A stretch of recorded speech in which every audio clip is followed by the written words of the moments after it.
धरल्यासारखं तर वाटायला आहे खरं ना एवढं हे नाही. हां ह्याला सोडू का नको सांग मग. जा वरती ए जा वरती जा.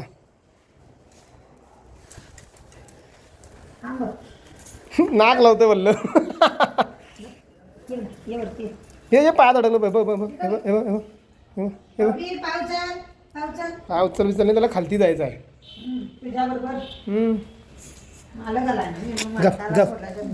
इथनं धर सोडते धर जा.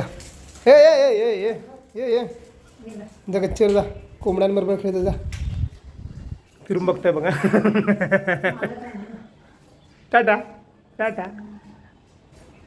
त्याला फिरायला जायचं आहे घराच्या बाहेर जवळपास आता 1-2 महिने त्याला सोडलोच नाही. ह्यो गेट बनवून घेतलो आहे त्याच्यासाठी म्हणजे इथं येताना थांबताय. आता 2 महिने झाले त्याला सोडलो नाही. त्याचे सगळे फॅन फॉलोवर्स बाहेरची डॉगी मित्र आणि तिची पाखरं वाट बघत असते. आता जरा पाऊस झाल्यासारखं वाटायला आहे. उद्या सकाळी सोडतो त्याला. तुम्हाला एक दाखवतो थांबा. हे बघा ब्रेव टॉबी गेंजी on duty to guard the house enter the gate on your own risk आहे काय. डॅशिंग हिरो टॉबी गेंजी उद्या सोडतो त्याला. सोडताना तुम्हाला व्हिडिओ करून दाखवतो.